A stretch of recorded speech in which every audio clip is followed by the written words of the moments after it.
And the Los Angeles Dodgers have won the World Series for the first time since 1988. That means a lot to represent this franchise. Our organization want their respect, Laker Nation want their respect, and I want my damn respect too. To get to be on the team that did that in LA, couldn't ask for anything more. It's incredible. The city of Los Angeles should be very proud. It's a great time to be a sports fan in the city.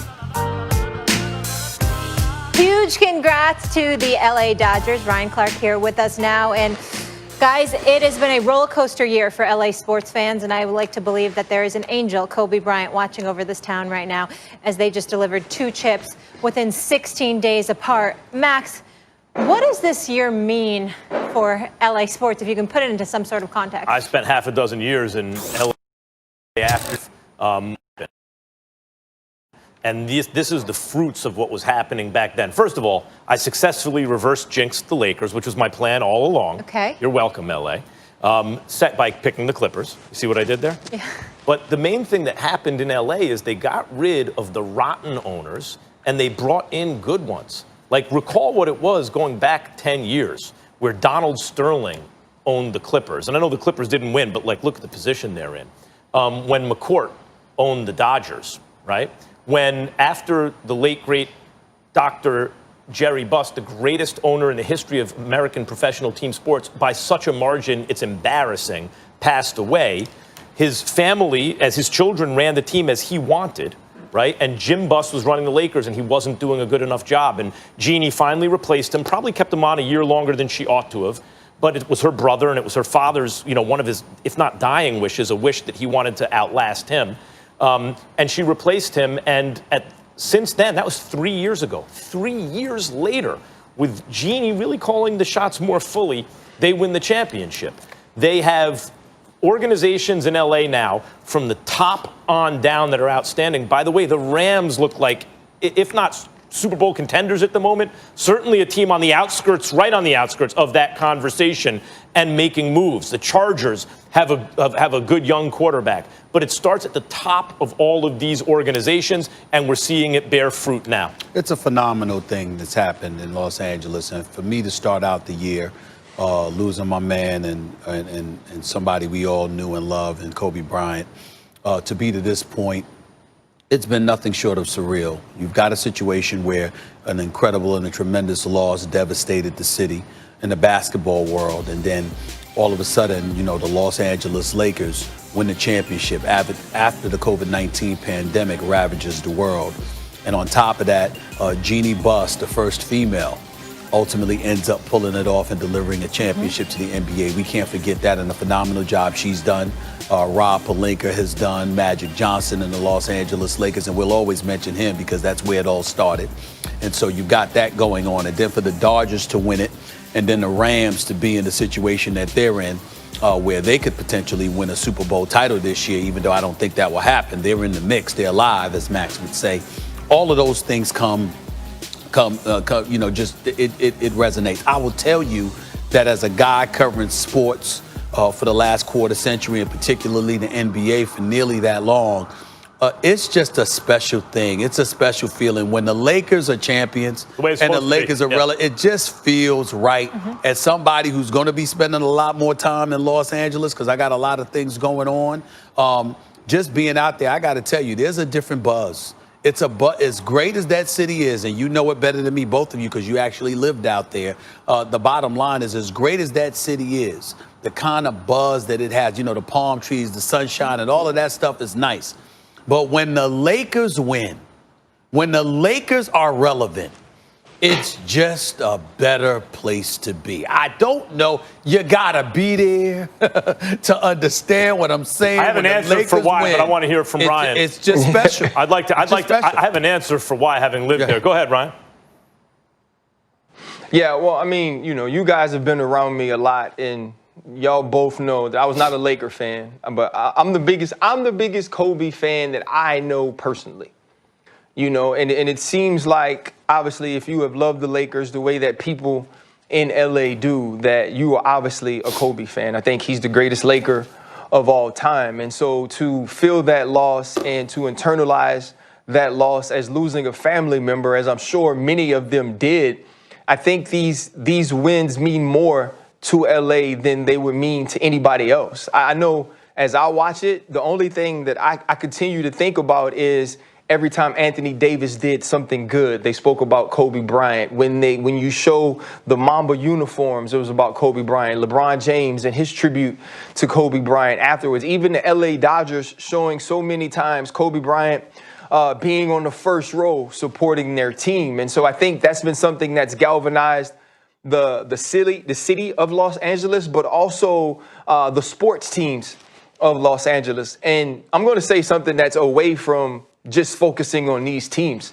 Sports has been important to all of us this year. The opportunity to have something good to talk about, for us to get on here and be able to praise and to laugh and to talk about the positives of what some of these individuals are doing on the court and the way that they're affecting us all emotionally, mentally off the court. And so I think where it is a great thing to watch LeBron James win and to watch Mookie Betts ascend to being in the conversation of best baseball player living, it's just good to watch people have a good time. It's great to watch people smile, great to watch people celebrate, and for sports to bring that to us. So where it's great for LA, and I think it's amazing that Kobe Bryant gets to be remembered every time these teams win it, I just think it's good for all of us to see some happy in the world. Let me say two things about LA sports. The first addresses you. Why does it feel different in LA when the Lakers are great?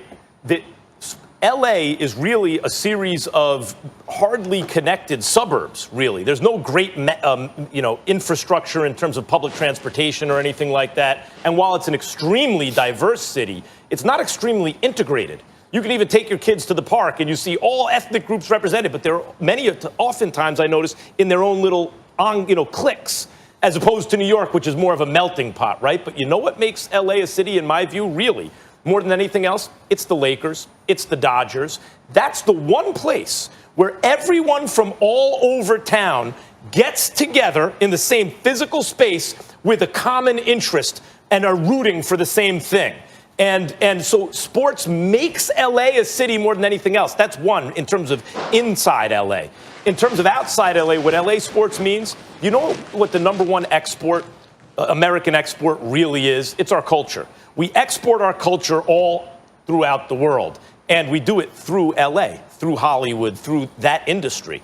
And so when sports are good there and there's a good feeling there, these brands that these athletes have are amplified differently, and so both inside and outside LA, when the Lakers win a championship, when the Dodgers win a championship, those are the top two teams, things are really good. No question. And sports aren't just good there. They're great there right now. I want to continue on here. NBA champion, once again. Jeff Zilgit. LeBron, 3 seasons ago, after you beat Toronto, you told Cleveland.com that you didn't have anything left to prove, or you asked what you had left to prove. And I wanted to know if that's changed over the past 3 years. Did you feel you had something to prove, and why is this one so important for you?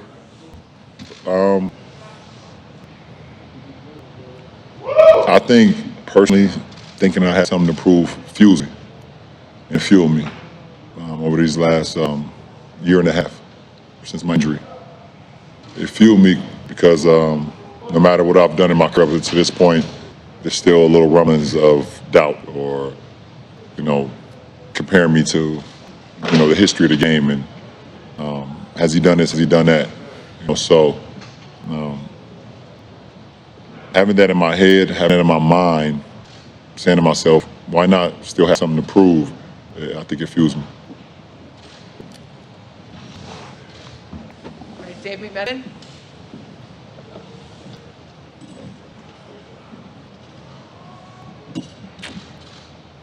LeBron, all the circumstances surrounding this one, being in Orlando, having 4.5 month hiatus, away from family, everything going on in the country, how does that add context to this fourth ring versus the other three? I think they're all special in their own right. They all have their obstacles, things that went on throughout the course of the year, both on and off the floor. But one is not less than the other. Because when you're able to put yourself in this position to be able to win a championship, the first thing you start to think about is how much work you've put in over the course of the year. How much you've sacrificed, how much you dedicated to the game and to your craft. That's always been the most fulfilling thing for me, besides seeing my teammates as happy as they are, is being able to know that you could put the work in, literally trust the process, live up the process, and then see the results. And I think not only from a basketball player, but from everybody, whatever craft, whatever work space you're in, to be able to put the work in and live along the process and build along the process and then be able to see the results. I think we all live for that moment. Okay, we're gonna go Michael. Okay.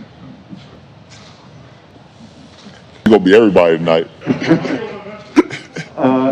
LeBron, could you sense that with the mental wear of the bubble that it was getting to other teams? And the last few days, was there kind of a weird feeling of we're reaching, not just possibly winning a championship, but reaching the end of this journey? Like, did that feel different even than the other title runs? To answer your first question, with so much going on inside the bubble and everything, and us, going into unknown, it's kind of hard for me personally. Once I got inside here, saying, okay, this is my mission. I want to win a championship since I'm here. It was hard for me to kind of focus on other teams and what other players were feeling. I didn't engage in that. I didn't look for it. I wanted to keep my energy in the right space. And over the last couple of days, you definitely thought about it. You thought about just being here, how successful it is. And I commend Adam Silver and the NBA, and Michelle Roberts, Chris Paul over at the NBPA, and so many people that had it to make this happen, to make this work. And I think we all can say, from the social injustice conversations, the voter suppression, police brutality, have this platform and have our players be able to unite like that